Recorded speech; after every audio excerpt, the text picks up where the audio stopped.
ناظرین السلام علیکم، سیاست کی خبروں میں آپ سب کا استقبال ہے۔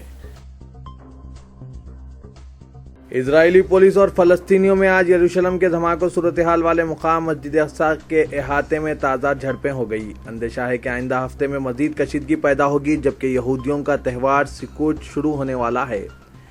مسلمان مسجد اقصی کو تیسرا مقدس ترین مقام سمجھتے ہیں، جبکہ یہودی بھی اس کا مساوی احترام کرتے اور اسے ٹیمپل ماؤنٹ کہتے ہیں۔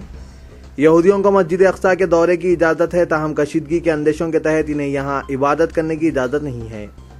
کل کی جھڑپوں میں فلسطینی احتجاجی مظاہرین نے مسجد کا دفاع کرنے کی تیاریاں شروع کر دی، کیونکہ یہودیوں کا تہوار 8 روزہ سکوٹ عنقریب شروع ہونے والا ہے۔ مسجد کے احاطے میں پتھروں کا ذخیرہ کیا جا رہا ہے اور فلسطینی یہیں پر شب گزاری کا پروگرام بنا رہے ہیں۔ نوجوان نقاب پوش فلسطینی پولیس اور سرحدی پولیس فورس پر سنگباری اور پٹاخوں سے حملے کر رہے ہیں۔ پولیس نے احتجاجیوں کو منتشر کرنے کے انسداد فسادات آلے استعمال کر رہے ہیں۔ اتوار کی شام مسجد اقصی میں امن بحال ہو گیا، جبکہ صبح پولیس اور احتجاجی فلسطینیوں میں جھڑپیں ہوئی تھی، جس کے بعد بیشتر ملازمین پولیس مسجد سے باہر چلے گئے۔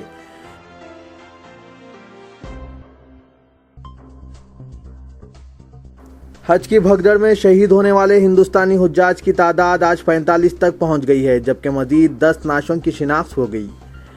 50 ہندوستانی حجاج زخمی ہیں اور دواخانوں میں زیر علاج ہے۔ وزیر خارجہ سشما سوراج نے کہا کہ اس سانحے میں زخمیوں کی جملہ تعداد 934 ہو گئی ہے۔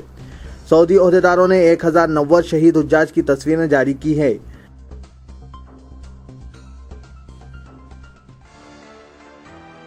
وزیر اعظم نریندر مودی اور صدر امریکہ براک اوباما نے ہند امریکہ اسٹریٹجک پارٹنرشپ کو مزید مؤثر اور فعال بنانے کا فیصلہ کیا ہے۔ ساتھ ہی ساتھ سیکورٹی، انسداد دہشت گردی، دفاع، معاشیات اور ماحولیات تبدیلی کے شعبوں میں باہمی تعاون میں اضافے سے اتفاق کیا ہے۔ بات چیت کے دوران نریندر مودی نے پیرس میں ماحولیاتی تبدیلی پر مجوزہ عالمی کانفرنس کو نتیجہ خیز بنانے کی ضرورت ظاہر کی، جبکہ اوباما نے کہا کہ اس کانفرنس میں ہندوستان کی قیادت ایک ایسا اثر قائم کرے گی جسے کئی دہوں تک محسوس کیا جا سکے گا۔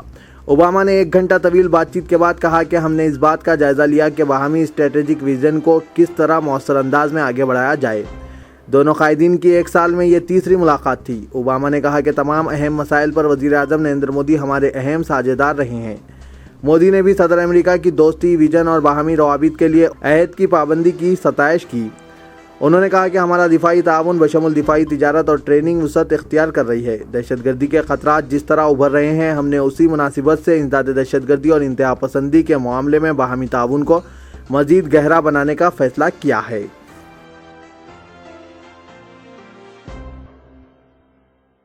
سپریم کورٹ نے آج ایک درخواست کو قبول کرنے سے انکار کر دیا، جس میں اس قانون کو حذف کرنے کی خواہش کی گئی تھی جس کے تحت مذہبی اغراض کے لیے جانور کی قربانی کی اجازت دی گئی ہے۔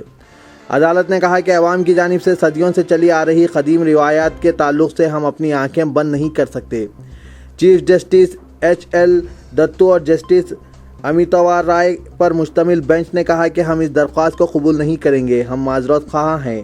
بینچ نے کہا کہ ہم عوام کی صدیوں قدیم روایت سے آنکھیں بند نہیں کر سکتے، ہم اس طرح کے مسائل کا جائزہ نہیں لے سکتے۔ تمام عقائد کے ماننے والوں کے مابین ہم آہنگی اور توازن ہونا چاہیے۔ عدالت آج بھی رادھا کرشن کی دائر کردہ مفاد عامہ کی درخواست کی سماعت کر رہی تھی۔ درخواست گزار تمل ناڈو کی ایک NGO سے وابستہ ہے اور انہوں نے جانوروں پر مظالم کی روک تھام قانون کی دفعہ 28 کو حذف کرنے کی خواہش کی تھی۔ اس شق میں یہ صراحت کی گئی ہے کہ اگر کسی جانور کو کسی طبقے کی جانب سے مذہبی تعلیم کے تحت ہلاک کیا جاتا ہے تو اسے جانور پر ظلم تصور نہیں کیا جائے گا۔ بینچ نے کہا کہ اس قانون شق میں خود مذہبی طریقہ کار پر عمل آوری کا حق دیا گیا ہے۔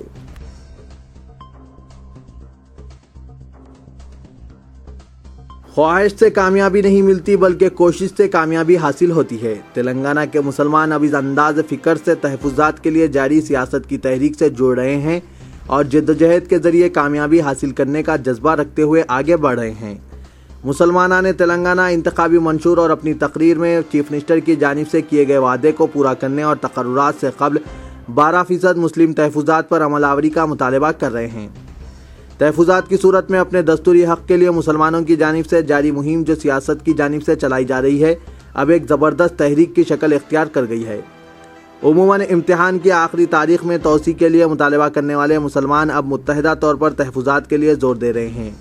تاکہ تعلیمی اور روزگار کے میدان میں اپنی عظمت رفتہ کو بحال کیا جا سکے، اور یہ ایک ایسا موقع تصور کیا جا رہا ہے جس کی مدد سے مسلمان سرکاری ملازمتوں میں 4% پائے جانے والے اپنے فیصد کو 12% تک پہنچا سکتے ہیں۔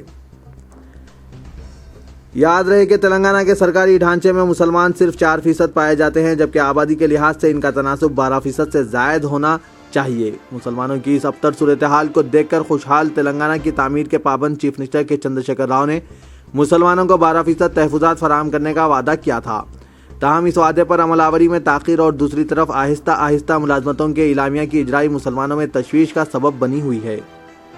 روزنامہ سیاست نے اپنی صحافتی دیانتداری نبھاتے ہوئے مسلمانوں کے مسئلے پر عوام کا شعور اجاگر کرتے ہوئے مسلمانوں کے حق کی بات کی اور مہم کا آغاز کیا۔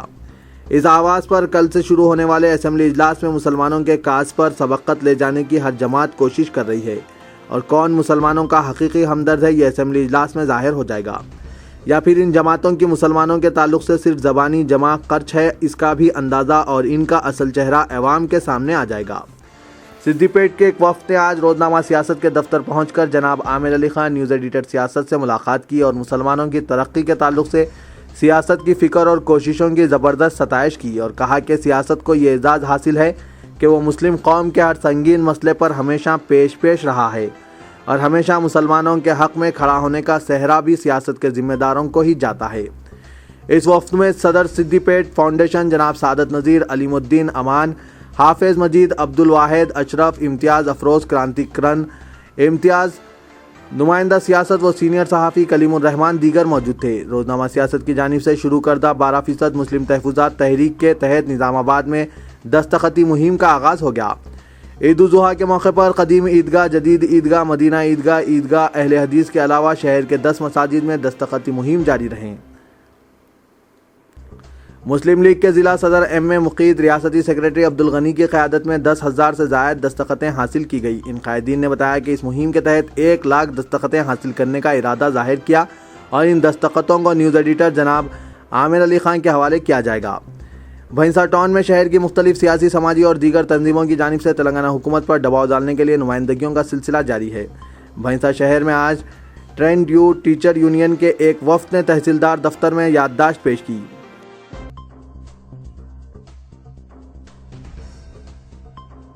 مرکزی گنیش جلوس کے دوسرے دن بھی مورتیوں کا وسرجن جاری رہا، جس کے سبب دونوں شہروں میں ٹریفک بری طرح متاثر ہوئی۔ شہر کے 5 زون سے تعلق رکھنے والی گنیش مورتیوں کا وسرجن آج رات اختتام کو پہنچا۔ حسین ساگر جھیل اور اس کے اطراف و اکناف علاقوں میں ٹریفک کا بہاؤ شدید طور پر متاثر ہو گیا، جبکہ لکڑی کا پل، نامپلی، عابد، حمایت نگر، پنجا گٹا، معظم جاہی مارکیٹ، بنجارا ہلز، وجے نگر کالونی، ماساب ٹینگ اور دیگر علاقوں میں ٹریفک کا ازدحام دیکھا گیا۔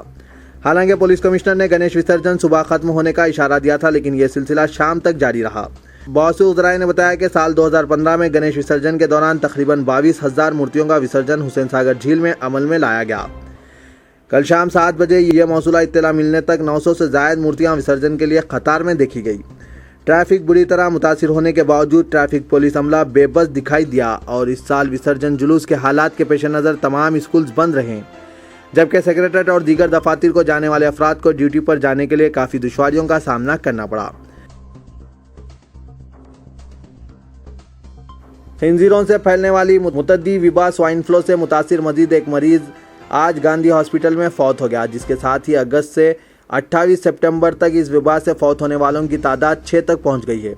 علاوہ ازیں 10 نئے متاثرین کی شناخت بھی ہوئی ہے۔ تفصیلات کے مطابق امبرپیٹ کے ساکن 17 سالہ مریض آج فوت ہو گیا۔ 1 اگست تا 27 سپٹمبر 767 نمونوں کے معائنے کیے گئے، جن کے منجملہ 121 نمونے مثبت پائے گئے۔ سوائن فلو اور اس سے متعلق امراض کے سبب 28 سپٹمبر تک 6 اموات کی توثیق کی گئی ہے۔ سرکاری ذرائع نے کہا کہ تلنگانہ کے تمام سرکاری دواخانوں میں سوائن فلو کے تدارک کے لیے مؤثر انتظامات کیے گئے ہیں اور زیادہ مقدار میں ادویات دستیاب ہیں۔